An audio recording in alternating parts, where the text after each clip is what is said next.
राम चरण हृदय रखो,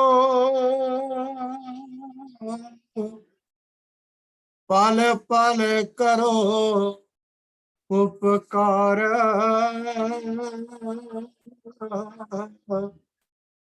मंगत मिले सत शांति, जो वणज अनूप ये थार।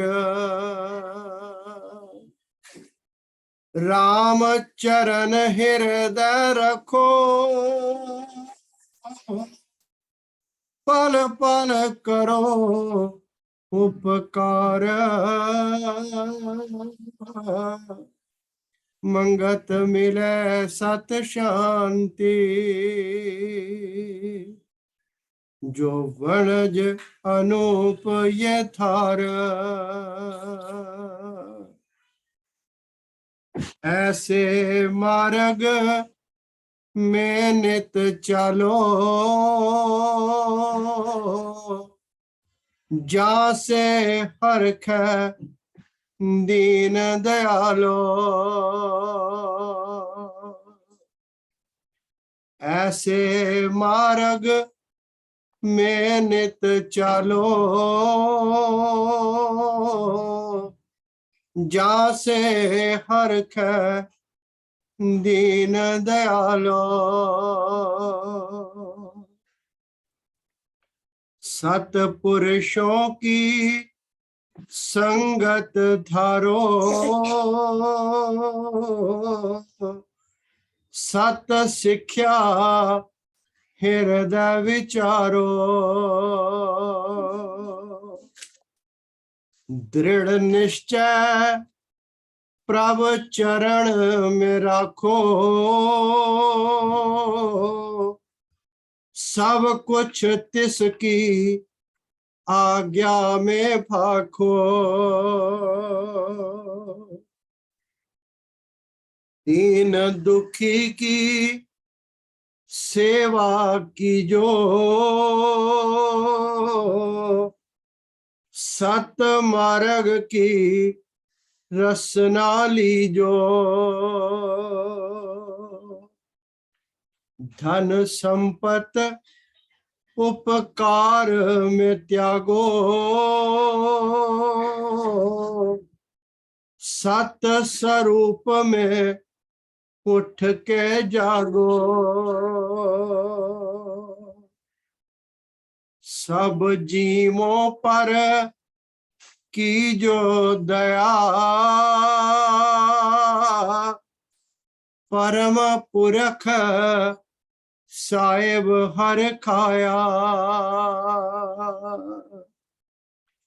पाप पुण्य नित करो विचारा,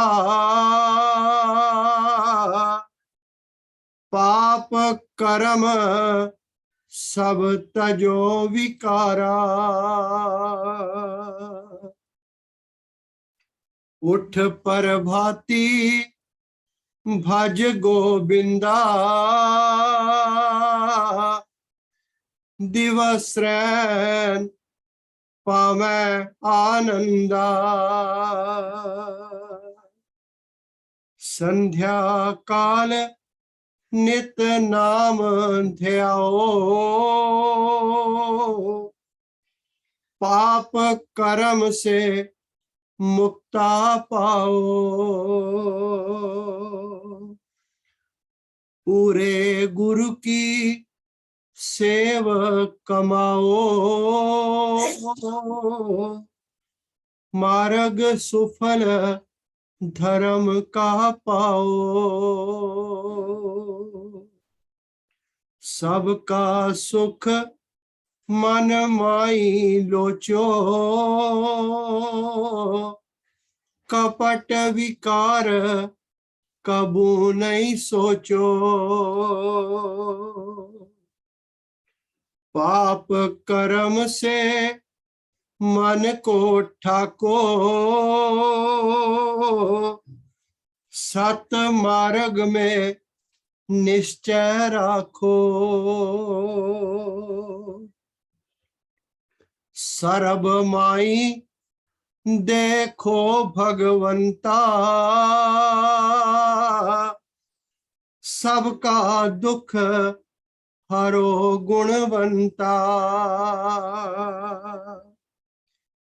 चार दिना जग जीवन जानो, सत करनी हृदय पहचानो। निर्मल यतन सतगुरु मिल कीजो, आनंद स्वरूप मोक्ष पद लीजो। निर्मल यतन सतगुरु मिल कीजो, आनंद स्वरूप मोक्ष पद लीजो। मन अपने को सो दिया, मार्ग धर्म के माई, मंगत कह पुकार के, जुग जुग शांत समाई। मन अपने को सो दिया,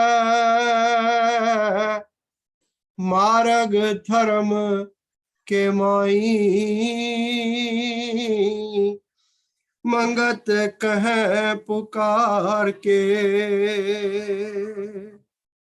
जुग जुग शांत समाई। ओम ब्रह्म सत्यम सर्वव्याधा।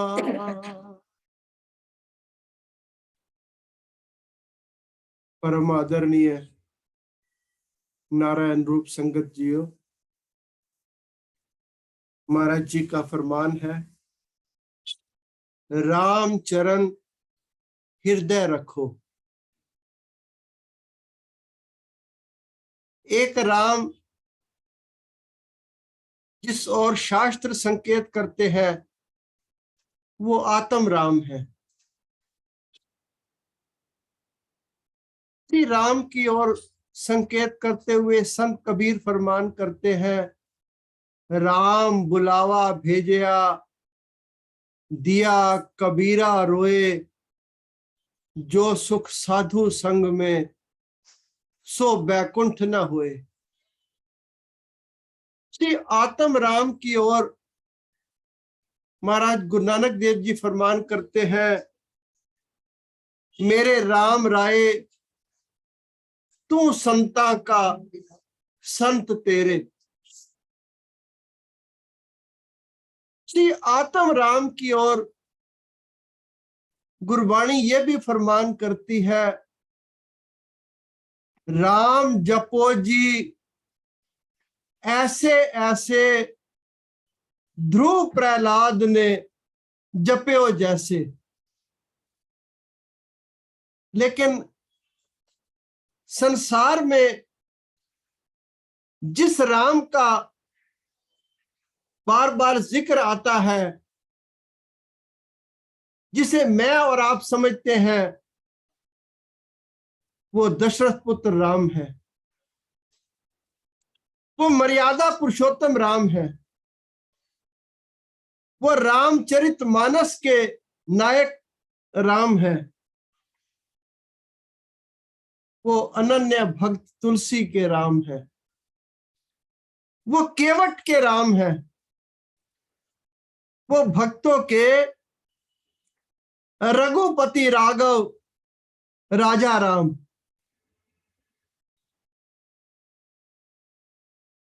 आज हम विचार करें, क्योंकि दीपावली सिर पर है, दोनों ही राम का जब विचार आता है, ये सतोगुणी विचार है। अगर दशरथ पुत्र राम की बात हम करते हैं और उनके जीवन चरित्र का अध्ययन करते हैं, तो महाराज जी की बात सार्थक हो जाती है कि प्रेमी, आदर्श के बगैर मूर्ति पूजा नहीं करनी चाहिए। और अगर आदर्श सामने है उनके जीवन का, तो फिर उनके जीवन का विचार करना ये एक सतोगुणी विचार है। तुलसी मेरे राम को रीझ भजो या खींच। तुलसीदास कहते हैं आप राम को प्रसन्न चित्त से भजो या खींच के भजो, दोनों का तात्पर्य एक ही है। किसान जब धरती में बीज डालता है, वो बीज सीधा पड़े धरती में या उल्टा पड़े, वो उगता सीधा ही है। तुलसी मेरे राम को रीझ भजो या खींच, कैसे भी भजो मगर उसको भजो। उसके भजने का मतलब यह है कि उसको, उसके चरणों का ध्यान करो। अब जिस राम को महाराज गुरु नानक देव भजन ने भजा, संत कबीर ने भजा, उनका तो एक अपना ही आनंद था। लेकिन अगर मैं मर्यादा पुरुषोत्तम राम को भी अपने अंदर भजूं तो मेरा जीवन आलोकित हो जाएगा। दीपावली पर हम यही करते हैं कि आपका जीवन आलोकित हो जाए। हम जरा लाइट वाइट लगाकर आलोकित करने की कोशिश करते हैं, मगर सदियां गुजर गई, मर्यादा पुरुषोत्तम को जीवन जिए। आज भी जब उनके जीवन का हम अध्ययन करते हैं तो मन तन आलोकित हो जाता है, प्रफुल्लित हो जाता है। ऐसा जीवन उन्होंने जिया जिसे मर्यादा पुरुषोत्तम कहा गया। मेरे महाराज फरमान करते हैं, राम चरण हृदय रखो। चरण हृदय का रखने का तात्पर्य ये है कि उनकी आज्ञाएं, उनके सतुपदेश, उनके जो वचन हैं, उनको शिरोधारण करना, उनको सम्मान सहित अपने जीवन में उनको, उनकी विवेचना करनी, उन पर विचार करना, उनके अनुसार अपने जीवन को चलाना। राम चरण हृदय रखो, पल पल करो उपकार। क्योंकि वाणी में आता है, राम कथा क्या कृष्ण का खेला, पर उपकार का रचियो मेला। जो जो जग आए अवतारी, तिन का जीवन पर उपकारी। जितने भी संत आए उनका अपना जीवन भी, और उनकी शरण में भी जो आए उनको भी उनका, उन्होंने ऐसा जीवन जीने की प्रेरणा दी जिसे दूसरे को लाभ मिले और मेरे मन को प्रसन्नता मिले। महाराज फरमान करते हैं, उसके करने से क्या होगा, मंगत मिले सत शांति। जिस शांति की खोज मैं आयु पर्यंत करता रहा हूं, वो शांति पर उपकार में है, पर मारथ में है, पर सेवा में है। फिर महाराज फरमान करते हैं, जो वणज अनूप ये धार। ये प्राणी इस संसार में वणज करने के लिए आया है। वाणिज्य को शॉर्टकट में वणज कहते हैं। गुरबाणी कहती है, सच व्यापार करो व्यापारी, दरगाह निभे खेप तुम्हारी। महाराज फरमान करते हैं कि इस वणज को, इस वाणिज्य को जिसने अपने जीवन का साधन बनाया, उसको जीवन में शांति प्राप्त होगी। फिर महाराज क्या आदेश देते हैं, ऐसे मार्ग में नित चालो, जहां से हरखै दीन दयालो।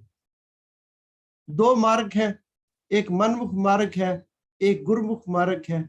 एक ईश्वर प्रायणता का है, एक देह प्रायणता का है। तो महाराज के फरमान करते हैं कि तू ऐसे मार्ग का चयन कर जिससे वो दीन दयाल प्रसन्न हो। अब दीन दयाल दो हो गए ना, एक तो मर्यादा पुरुषोत्तम राम और एक वो परम पिता परमात्मा। आप विचार करें, तीसरा एक राम जो आपके अंदर बैठा हुआ है, जब आप पर उपकार करेंगे, पर मारथ करेंगे, पर सेवा करेंगे, तो तुरंत ये जो अंदर का राम है ये भी प्रसन्न हो जाएगा। इसको भी शांति मिलेगी, बशाशत मिलेगी, इसके मन में भी एक अजीब से आनंद का अनुभव होगा। इसके लिए किसी कसौटी की जरूरत नहीं है। आप अगर किसी जरूरतमंद की कोई सेवा कर देते हैं तो तुरंत आपका मन, आपका अंतर्मन गवाही देता है कि ये काम जो हुआ है ये प्रभु कृपा से अच्छा काम हो गया है। तो महाराज फरमान करते हैं, ऐसे मार्ग में नित चालो, जहां से हरखे दीन दयालो, जिससे वो दीन दयाल, वो परम पिता परमात्मा, वो आत्म राम, वो मर्यादा पुरुषोत्तम राम, वो प्रसन्न हो और तेरा आत्म भी प्रसन्न हो। ऐसे मार्ग का तू चयन कर। क्या चयन कर? उसके सबसे पहले सत्पुरुषों की संगत धारो, क्योंकि और तू कहीं भी चला जाएगा ना, वो तुझे तेरे स्वार्थ की बात बताएंगे, तेरे अंदर की जो बात है, जो परमार्थ की, वो नहीं बताएंगे। केवल एक सत्पुरुष ऐसे होते हैं जो लोक सेवा संसार में इस धर्म के लिए प्रेरणा करते हैं, ऐसा जीवन जीने के लिए वो अपनी संगत को प्रेरित करते हैं। कौन? सत्पुरुषों की संगत धारो, सत शिक्षा हृदय विचारो। वो क्या शिक्षा देते हैं? कभी महाराज जी के पास जब प्रेमी जाया करते थे और महाराज जी ने कभी अपनी टांगे सीधी कर दी और प्रेमी उसको दबाने शुरू कर दिए, महाराज कहते नहीं प्रेमी, इन लकड़ियों को दबाकर क्या करोगे। महाराज ने हमेशा ही कभी किसी प्रेमी को ये नहीं कहा होगा कि प्रेमी कुछ इनकी भी सेवा करो। उन्होंने यही कहा कि प्रेमी संगत की सेवा करो। संगत में छोटे से छोटा, बड़े से बड़ा कोई भी महाकार्य आपके सामने आए, उसको आप स्वीकार करें, उसको शिरोधारण करें। फिर महाराज पर क्या फरमान करते हैं? सत्पुरुषों की संगत से एक एक नुक्ता, एक एक वचन ऐसा हमें मिलता है जो हमारे जीवन को आलोकित कर जाता है, ये लोक और परलोक दोनों को सुधार जाता है। दृढ़ निश्चय प्रभु चरण में राखो। हमारा जो निश्चय है वो प्रभु की ओर बिल्कुल नहीं है, वो बहुत ज्यादा तो अपनी बुद्धिमत्ता की ओर है, उसके बाद अपने बाहुबल की ओर है, उसके बाद अपने धन बल की ओर है। प्रभु के चरणों का जो विश्वास है वो तो किसी विरले को ही प्राप्त हो सकता है, जिसने बड़ी प्रभु की कृपा से संतों की जो शिक्षा है उसको अपने हृदय के अंदर उदीपमान किया, इसका जो दीपक है प्रज्वलित किया। फिर महाराज फरमान करते हैं, सब कुछ तिसकी आज्ञा में भागो। महाराज क्या वचन करते थे? प्रेमी, जो चीज तेरे भाग में है वो तुझे मिलेगी। तू पहाड़ की कंदरा में चला जा, वो तुझे मिलेगी, और जो तेरे भाग में नहीं है वो कभी नहीं मिलेगी। इसलिए तू उठ और परमार्थ की ओर बढ़ चल। फिर महाराज क्या फरमान करते हैं? दीन दुखी की सेवा कीजो, सत मार्ग की रसना लीजो। बहुत से पेय पदार्थ हम पीते हैं जिनमें हम गर्मी में लाभान्वित हो जाए। रूह अफ़ज़ा है, नींबू पानी है, और बहुत से एक ऐसे पेयजल हम बनाते हैं, माताएं बना के रखती हैं कि बहुत गर्मी है, इस पेयजल के पीने से थोड़ी शांति मिलेगी। जब सर्दी आती है तो बहुत सी ऐसी चीजें हम घर में बनाते हैं, उसको ग्रहण करने से शरीर में पौष्टिकता आएगी। लेकिन महाराज फरमान करते हैं कि एक रसना इनके अलावा और भी है, एक रस इनके अलावा और भी है, वो तुझे तब मिलेगा जब तू दीन और दुखी की सेवा करेगा। फिर जो तेरे अंदर वो आनंद प्राप्त होगा ना, उसका जो स्वाद है वो जरा निराला होगा, इन सब से भिन्न होगा। पर वो कब होगा? जब तू इस दवाई का सेवन करेगा। वो दवाई क्या है? दीन दुखी की सेवा कीजो। कोई दीन दुखी आपको हर समय नहीं मिल सकता, आप ढूंढने भी जाएं शायद ना मिले, लेकिन जब आपके संपर्क में कोई ऐसा आ जाए, आपके सामने कोई ऐसा पड़ जाए, तो फिर उसकी जो सेवा करनी है ना, वो बड़ी ही लाभकारी और उपकारी जीवन देने वाली है। फिर महाराज जी फरमान करते हैं, खिमा स्वरूप धारो नित नीता, पर दुख विचार करो पर हेता। आप हर समय किसी का दुख दूर नहीं कर सकते, लेकिन आपका जो अंतर मन है, इसके अंदर ऐसा विचार चलता रहना चाहिए कि जहां कहीं हो सके, जब कहीं हो सके, किसी का परोपकार मैं कर सकूं। अगर ना भी कर सकूं तो मेरे मन की जो अंतर की भावनाएं हैं वो मेरे खाते में जुड़ती जाएंगी, क्योंकि सबसे पहला उसका लाभ ये होगा कि अगर मैं किसी का परोपकार करना चाह रहा हूं और नहीं भी कर पा रहा तो कम से कम उसका मैं नुकसान नहीं करूंगा, उसको हानि पहुंचाने का प्रयत्न नहीं करूंगा, उसके दोषों का जोपन जो है उसका छिद्र निवेशन वो मैं नहीं करना करूंगा। क्योंकि अगर मेरी भावना ये है कि मैंने दूसरे का उपकार करना है। फिर और भगवान राम क्या हमें बताते हैं कि इस जीवन में इस इंसान को बड़ी नम्रता से रहना चाहिए। इस जीवन में इस इंसान को कभी भी अहंकार नहीं करना चाहिए। दीन दुखी की सेवा के साथ साथ कभी अगर आप विचार करें, भगवान राम ने बाली का साथ तो नहीं दिया। भगवान राम दुविधा में थे, कष्ट में थे, परेशानी में थे। राम ने उनकी पत्नी का हरण कर लिया। राम चाहते तो बाली का साथ ले सकते थे, बाली बड़ा बलशाली था, लेकिन नहीं। भगवान राम ने जंगल में भी किसका साथ लिया? सुग्रीव का लिया। निर्बल के बलराम।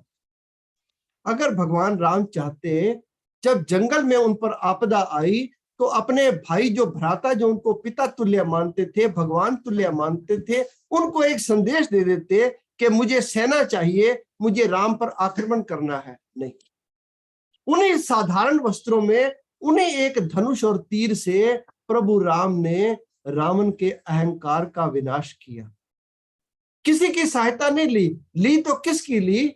जो उनकी शरण में आए। कौन आए उनकी शरण में?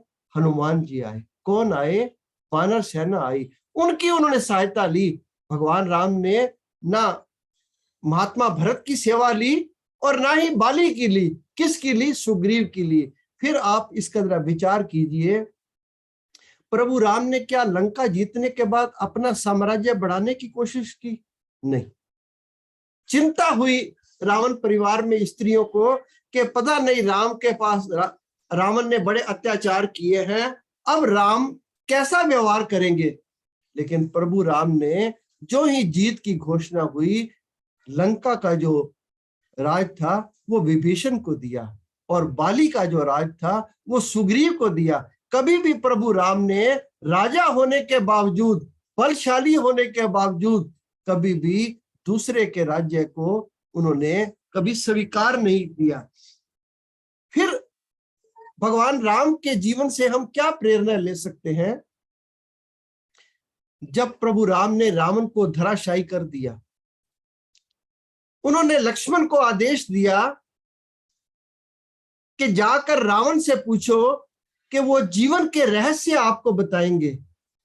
रावण गए, रावण के पास लक्ष्मण जी गए, लेकिन लक्ष्मण जी कहां? रावण ने कोई उत्तर नहीं दिया।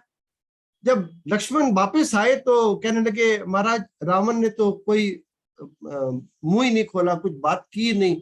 तो भगवान राम कहते हैं, आप राजा रावण के पास गए कि पंडित रावण के पास गए थे? उन्होंने कहा, आपने तो पंडित रावण के पास भेजा था। तो उन्होंने कहा, आप खड़े किधर हुए? उन्होंने कहा, महाराज मैं उनके सिरहाने की ओर। नहीं, अगर आपको कुछ सीखना है, अगर आपको कुछ मांगना है तो आप रावण के चरणों की ओर खड़े होइए। आप विचार कीजिए कि मर्यादा पुरुषोत्तम राम अपने भ्राता लक्ष्मण को कैसी शिक्षा दे रहे हैं। फिर जब लक्ष्मण गए रावण के पास और चरणों की ओर खड़े हुए, फिर उन्होंने कहा, पंडित रावण आपका क्या आदेश है जीवन के रहस्य के बारे में? तो रावण ने बतलाया कि जीवन में जो काम आपके मन में विचार बुरा आए उसको आप टालते रहिए, और जो अच्छा विचार आपके मन में आए उसका संकल्प तुरंत पूर्ण कर दीजिए। उन्होंने कहा, प्रभु ऐसा क्यों?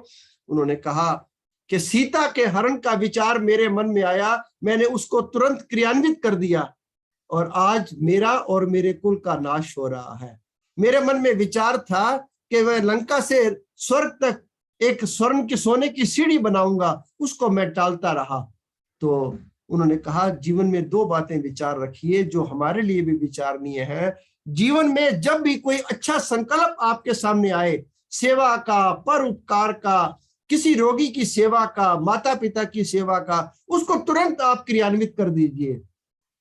और अगर आपके मन में कोई बुरा विचार आए तो उसको आप टालते रहिए, प्रभु कृपा करेंगे वो एक दिन आपके जीवन से दूर हो जाएगा।